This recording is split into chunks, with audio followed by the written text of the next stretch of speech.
SD Negeri 10 Barajawa Pak Alianur SPD.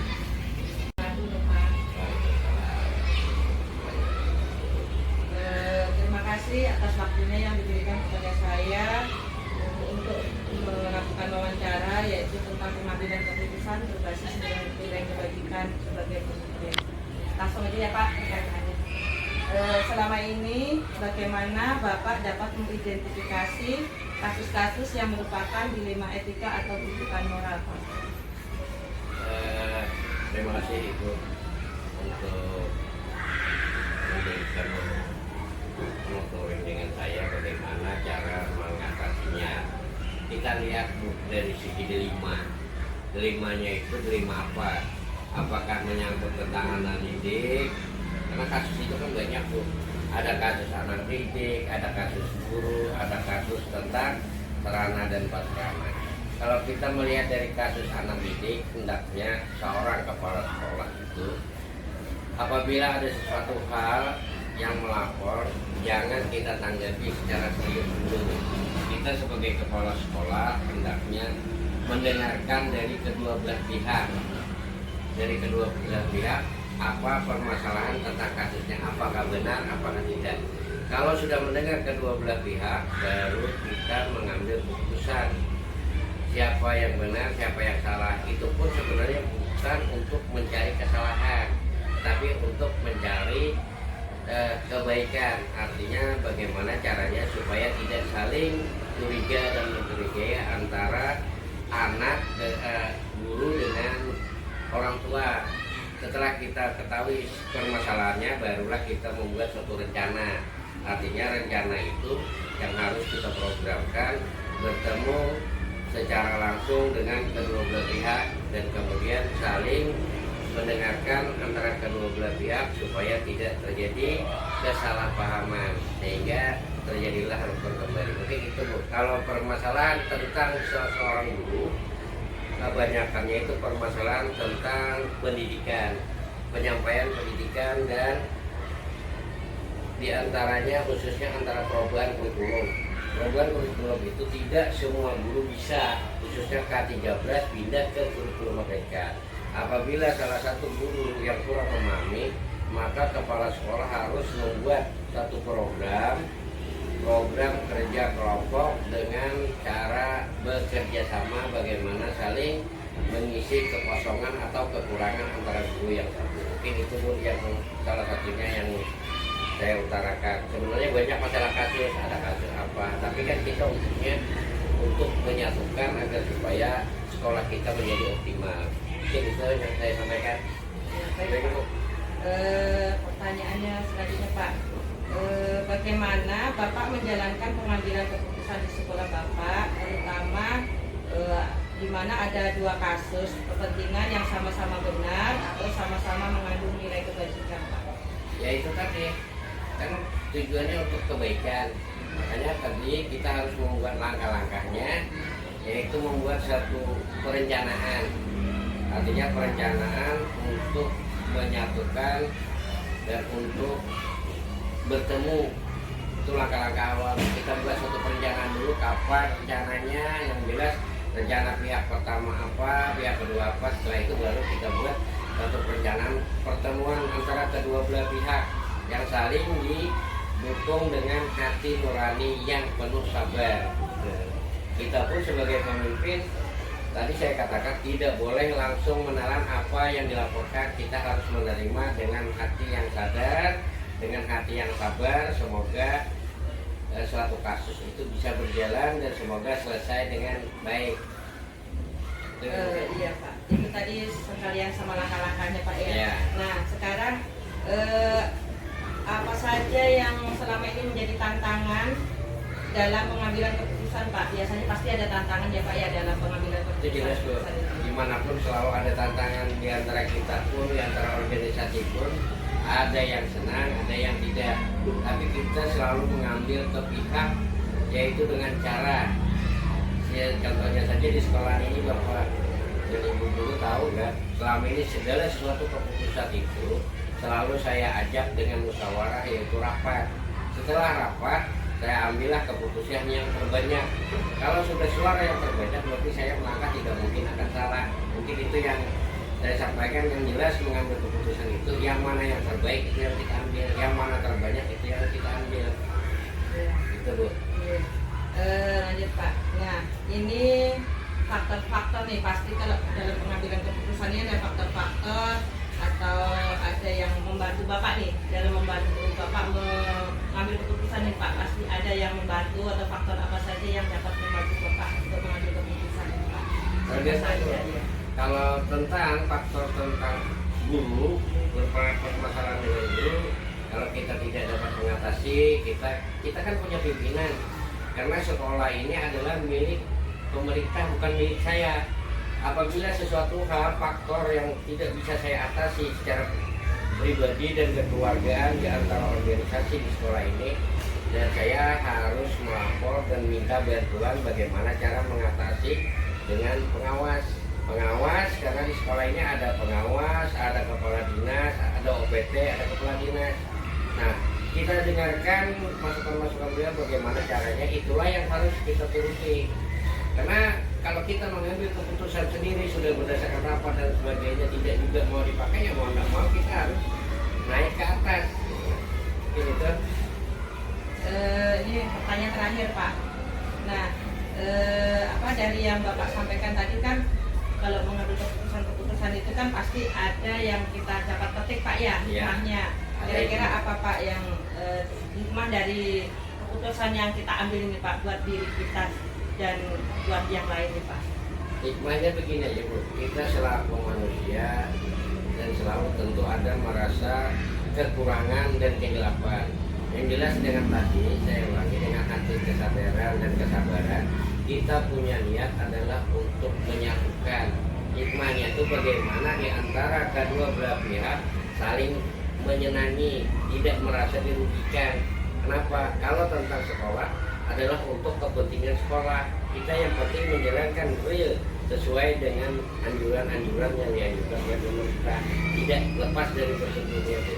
Artinya prosedur itu kita tidak menyeleweng dari prosedur, bukan kehendak kita sebagai kepala sekolah mentang-mentang kepala sekolah kita semau kita, sehingga hati kita begini orang lain bertentangan, terutamanya anak buah. Tapi kalau kita berdasarkan prosedur sesuai keinginan dan keputusan kita bersama, insya Allah suatu keputusan itu mengandung hikmah dengan hati yang senang karena dilaksanakan sama-sama. Mungkin itu Bu, hikmahnya itu adalah menuju kesenangan bersama yang saya cari, itu kerukunan bersama, itu hikmahnya.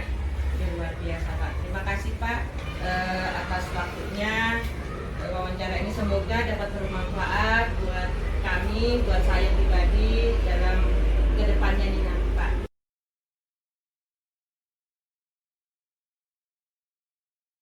Assalamualaikum warahmatullahi wabarakatuh. Perkenalkan, saya Zuliana SPD, calon guru penggerak angkatan 11 Kabupaten Kutai Kartanegara. Di sini saya akan melakukan wawancara dalam rangka untuk memenuhi tugas demonstrasi kontekstual modul 3.1 pengambilan keputusan berbasis nilai-nilai kebajikan sebagai pemimpin. Assalamualaikum warahmatullahi wabarakatuh.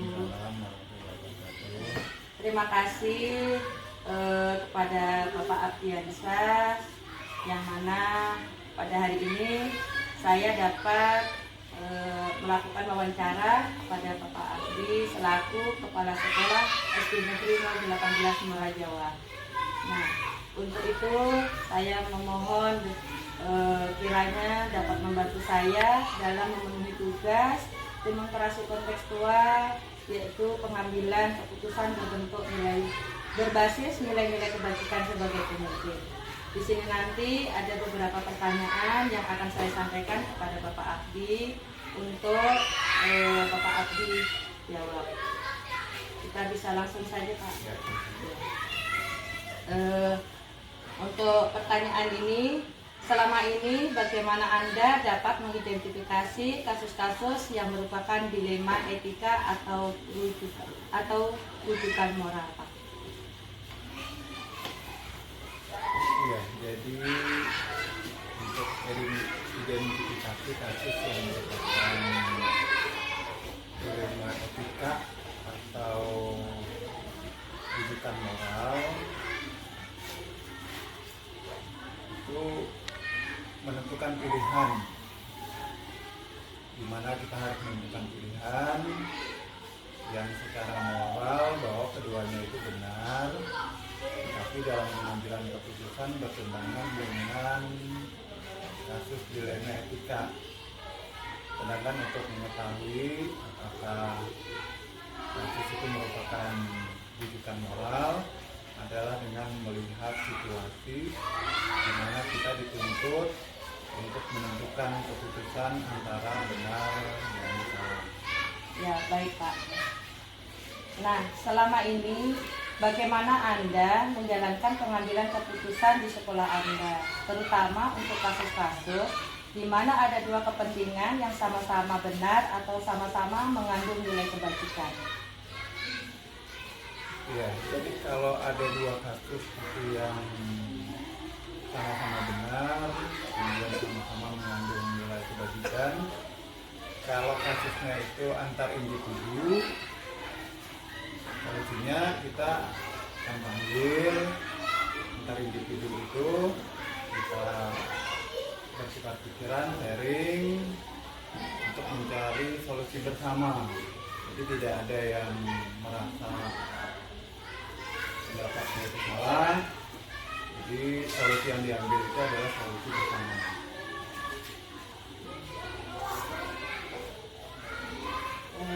Baik Pak. Nah, untuk langkah-langkah atau prosedur seperti apa yang bisa Bapak lakukan selama ini? Untuk langkah-langkah itu mungkin yang pertama kita mengumpulkan informasi. Jadi kalau ada dua pihak kita kumpulkan informasi dengan tujuan supaya informasi yang kita dapat itu dapat berimbang. Kemudian kita mengidentifikasi nilai-nilai yang bertentangan, jadi yang tidak sesuai itu seperti apa. Kemudian mempertimbangkan dampak keputusan itu untuk semua.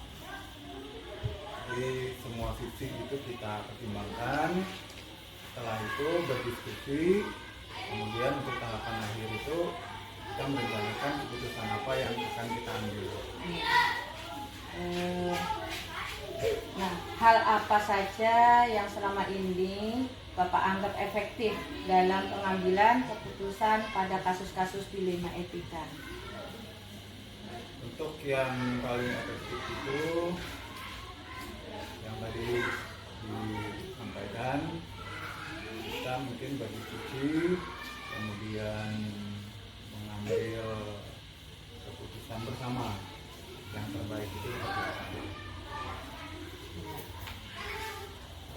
Lanjut Pak ya. Hal-hal apa yang selama ini merupakan tantangan dalam pengambilan keputusan pada kasus-kasus dilema etika? Hal-hal apa? Ya, yang selama ini merupakan tantangan dalam pengambilan keputusan pada kasus-kasus dilema etika. Tantangannya Pak. Ya, tantangannya itu ketika ada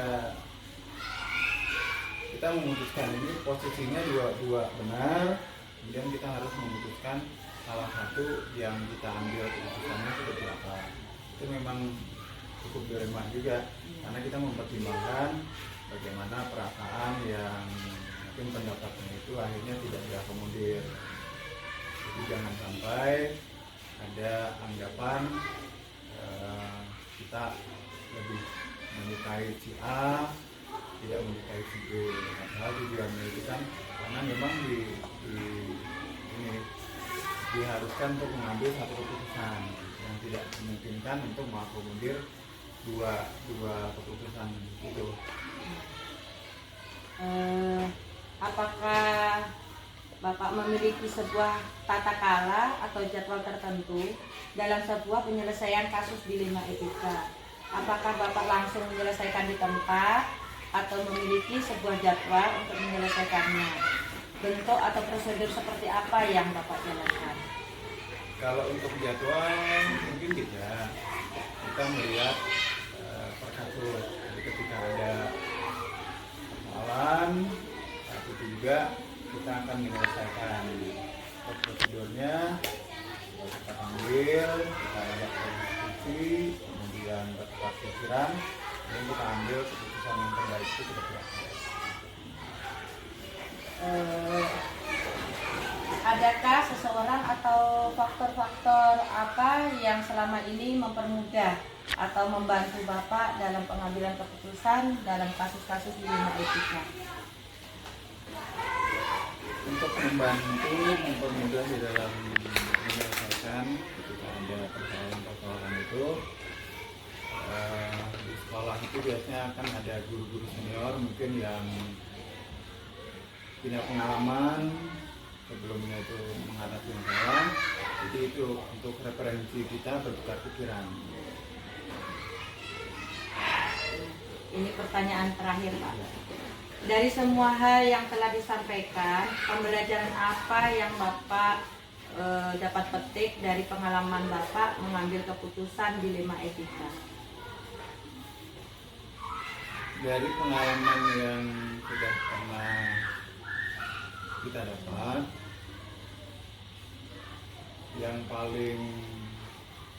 pengalaman yang paling berharga itu memang perlunya komunikasi, kemudian membangun pemahaman supaya ketika diambil keputusan tidak ada ketersinggungan atau merasa ditinggal. Itu yang memang sangat kita rasakan. Baiklah Pak, terima kasih atas waktunya, telah memberikan saya waktu untuk saya wawancarai. Mudah-mudahan apa yang kita lakukan hari ini, wawancara ini dapat bermanfaat bagi saya. Terima kasih Pak ya atas waktunya. Mudah-mudahan sukses.